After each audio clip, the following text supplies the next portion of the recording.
Right. Well, welcome to this morning's lecture on the viscoelastic properties of sodium hypochlorite. Are there any chemists in the room?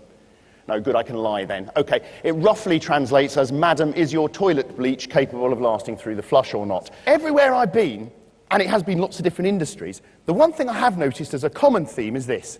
If you want a breakthrough, look outside your current environment. Most of the big breakthroughs I've seen are when people are willing to take off the blinkers of their industry and look to somewhere else. Now, I'd seen it in things like new product development at places like, a BA, when we put the beds into aircraft.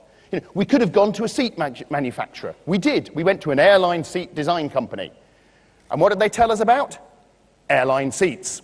And they were experts at it, and we learned all about safety struts and wiring and fire retardancy and impact resistance, all sorts of things. Problem is, we wanted a bed, and they weren't going to get there. So instead, we went to a yacht designer.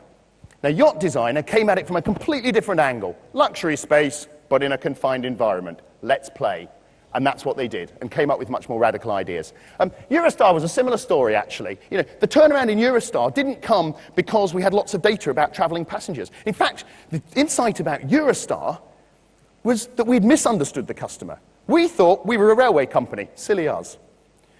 You know, we thought we were about taking people fast between Brussels and Paris and London. And we weren't. When you understood customers, you found out the competition for Eurostar, if you lived in London, wasn't go by Eurostar, or else you could go by aeroplane, or else you could go by ship. The competition for Eurostar was anything else you can do with £100 this weekend. Instead of selling railway tickets, we now had to sell, wouldn't it be exciting to go to Paris this weekend? That's when the business started to turn around, when we stopped keeping the blinkers on of our industry and realised the broader picture.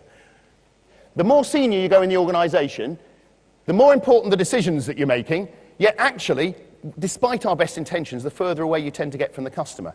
And our job, both for ourselves as we get more senior, but also for the people in our organisations we are trying to influence, the chief execs or whatever, our job is to close that gap for those people.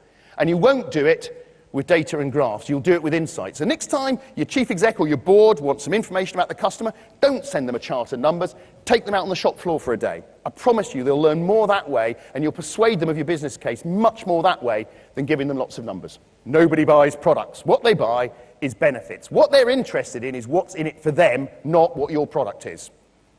I thought, well, that's a bit strange. Let me understand that. Well, think about it. When you buy a Volvo car, what do you buy? You buy safety. Yeah? The roll bars and the airbags and all that sort of stuff are important, but they're part of the reason why the customer's going to believe in what's in it for them.